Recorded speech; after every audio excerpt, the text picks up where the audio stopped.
Hi, I'm Stephanie Jaworski of joybaking.com. Today we're going to make an American sponge cake. This is a very light and moist cake with a wonderful spongy texture. And my favorite way to serve it is with fresh fruit and a dollop of whipped cream.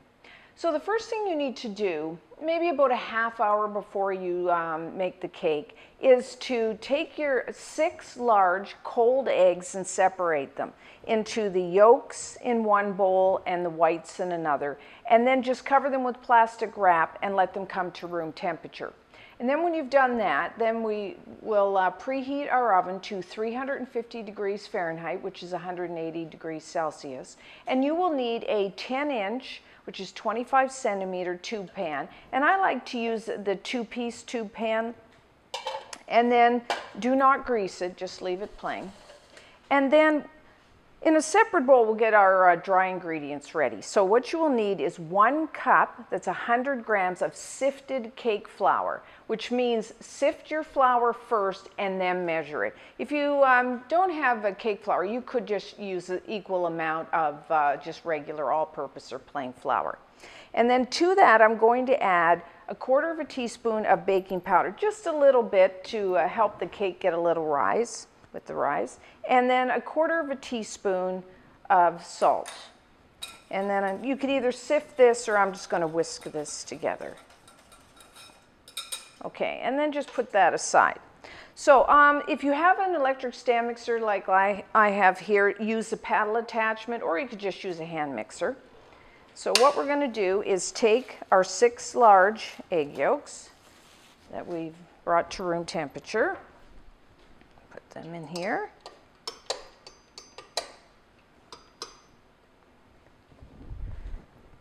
Along with 2/3 of a cup, which is 135 grams of granulated white sugar. And then what we're going to do is beat these two together on high speed until they're really thick and light colored, and that will take quite a few minutes, like maybe 3 to 5 minutes.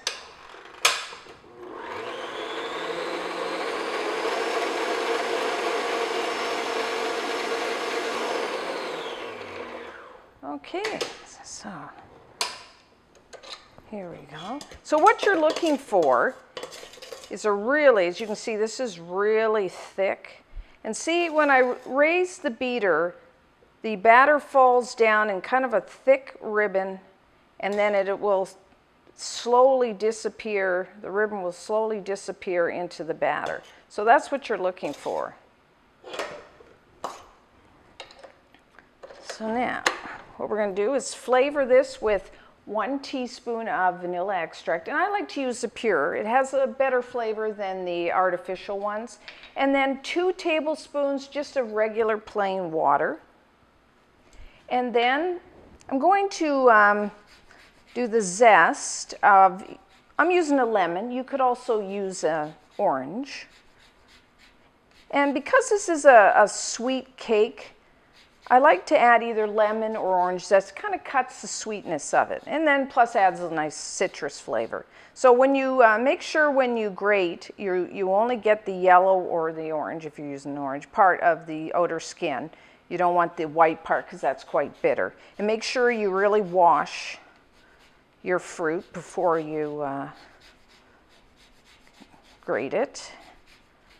So just the zest of maybe a small, like I'm just using a small lemon here. Okay, so now we're going to beat this in. You want to really make sure that it's well beaten in, say for a minute or so, let it thicken up again with that water in there. Start it on slow and then increase to high speed.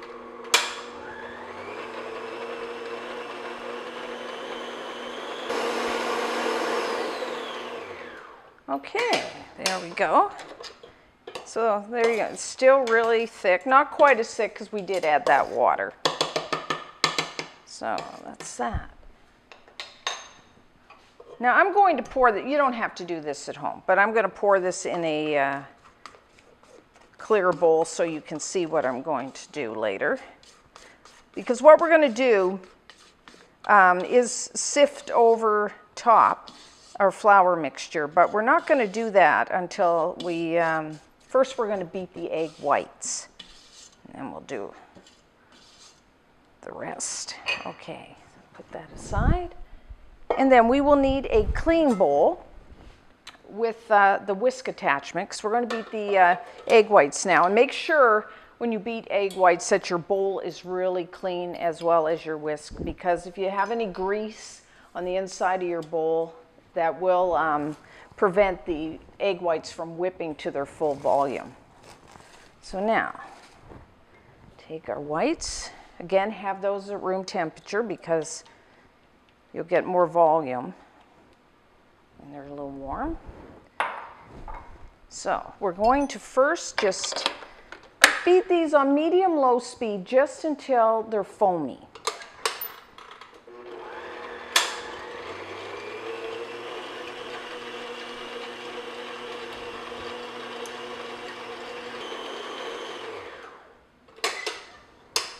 Okay, so this is what you're looking for.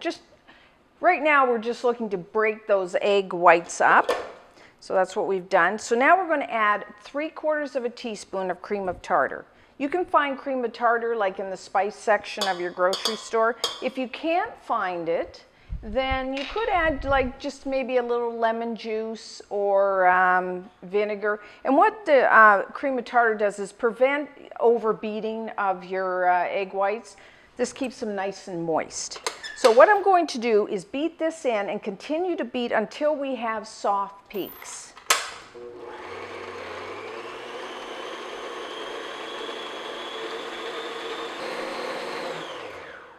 Okay, so now our egg whites have reached soft peaks. So this is what you kind of lift it up and then the peaks just kind of flop over. So that's what you're looking for.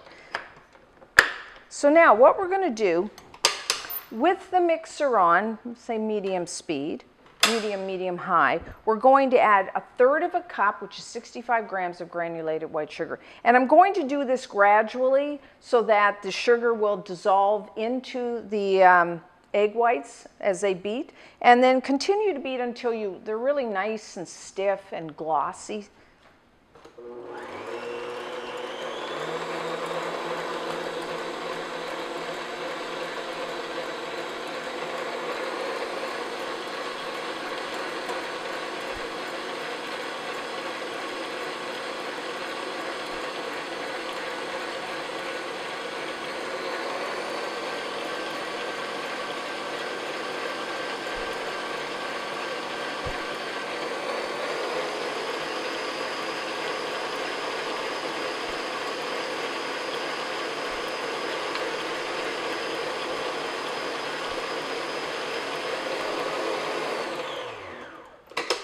I'm just going to stop the mixer because I see that I have some sugar that's around the side of the bowl, so I'm just going to stir that in. You can use a spatula, or I'm just using my whisk. So it's almost there. As you can see where the peaks and the...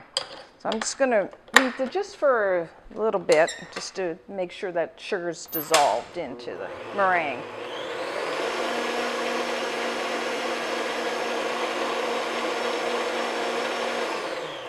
Okay, and we're done.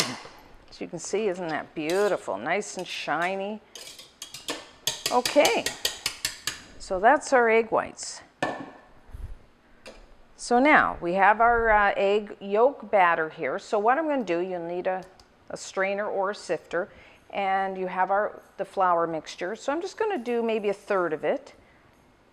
We don't want to add it all at once because then it's too hard to fold in, and then you tend to overfold and then deflate our batter, which we don't want. So just do a little at a time.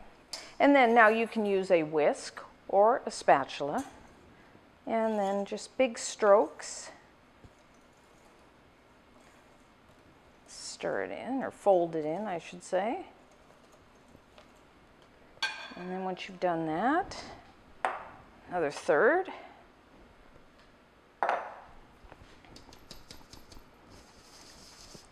It's nice to have a big bowl like this to do this, so you can really, makes it much easier to fold the flour in.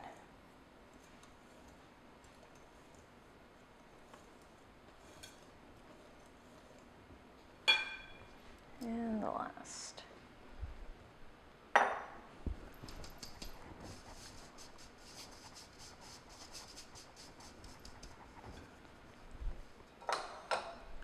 Okay.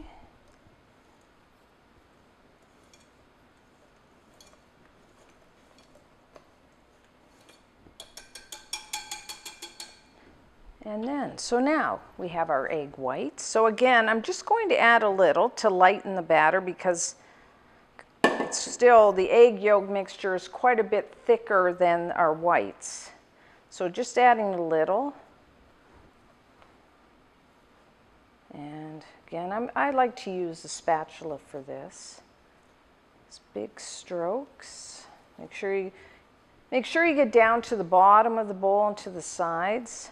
And don't worry if there's a few flecks of the white, if you haven't completely folded it in, it's not a problem. So. But the trick is not to overfold and then you deflate your whites, which we don't want to do. So just take your time.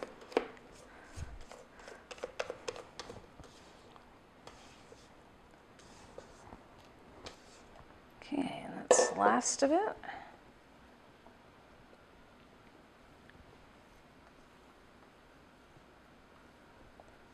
A lot of the time you just cut through the center and up and over, and then I go around. As you can see, I'm just fairly gentle with this batter. Okay, and there we go. So now just take your tube pan. Now, like I said, that's not greased because as it bakes, it will rise and then cling to the sides of the pan. So that's why we don't grease it.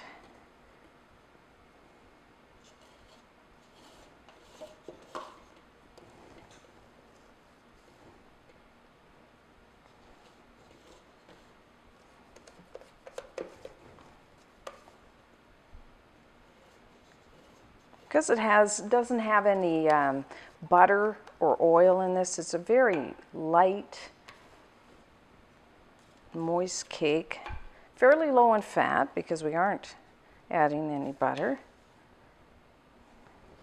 Okay, so, and then just use your spatula.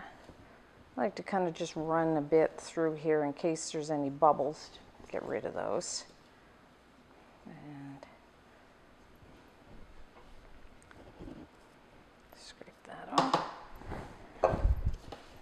and just kind of shake it. I like to give it a few taps just to, again, get rid of any air bubbles. So now we're going to put it in the oven, depending on your oven, somewhere between, say, 28 and 35 minutes.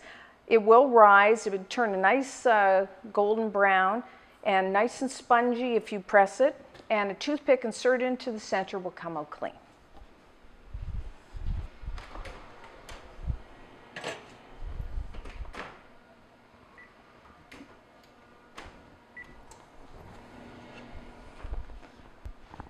Okay, so our sponge cake is now done. As you can see, it's a lovely golden brown color, and it's nice and spongy. And if I take a toothpick and insert it in, it comes out clean. So now, like an angel food cake, we don't want to cool it this way or it will shrink too much. So what we're going to do is just take some bowl or a glass with a flat bottom or a flat surface there, and then we're going to turn this upside down and put this center tube right on there. So let's turn it and let it sit like that. So what we want to do is let that cool completely before we take it out of the pan and turn it back the right side up. So that will take somewhere between an hour and a half. So now we're ready to unmold our sponge cake. The first thing you need to do is on your wire rack, you want to just lightly butter it, or you could spray it, just so that when we unmold our sponge, it doesn't stick. So Let's put that aside, and then let's take your sponge. And then with, you can use like a flat spatula like this, or you could just use a knife. Just take it and run it around the inside to loosen it from the sides of the pan. Don't worry, some of the, like the sides of the cake will stick to the pan. That's normal, so. Okay, and then just gonna take the bottom, pull it out, so. And then we want to remove, we've got this bottom plate here, plus. So just take your knife or flat edge and run it on the bottom to release it. You will find the outside crust here a little sticky. So you didn't do anything wrong if that's what you find. And then a lot of it does attach to the sides of the pan, unfortunately. And then just also lightly go down to make sure it's separated. And then let's take your greased rack, and there you go. Our sponge cake. Now you can, I often like just dress it up a bit by sifting some powdered sugar over the top. I don't bother to frost this cake. I find it just excellent, just plain. I mean, you could cover it with a frosting. You could even split it in half and fill it with, say, a whipped cream frosting and then spread it over the top. But I normally do that. And then what I like to do, I'll cut a slice here. Use a sharp knife.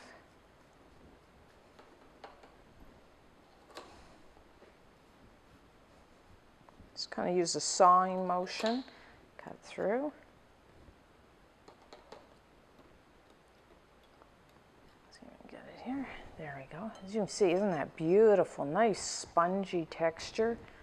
Just lovely. I just eat it most of the time just plain like that. But for like after a meal, you might want to, I really like it with fresh fruits, some nice berries. Or you could do like a raspberry or strawberry sauce, blueberry sauce. I have recipes on the site for those if you would prefer that, if like berries are not in season and that's what you want. And then of course, everything always tastes better with whipped cream, I say. So then a nice dollop of whipped cream. And then you could also just, again, put a little dusting, some powdered sugar. Doesn't that look beautiful? Now, this, you can cover and store this cake either at room temperature or if you'd like in the refrigerator for like 3-4 days, or you could even freeze it. So until next time, I'm Stephanie Jaworski of joybaking.com.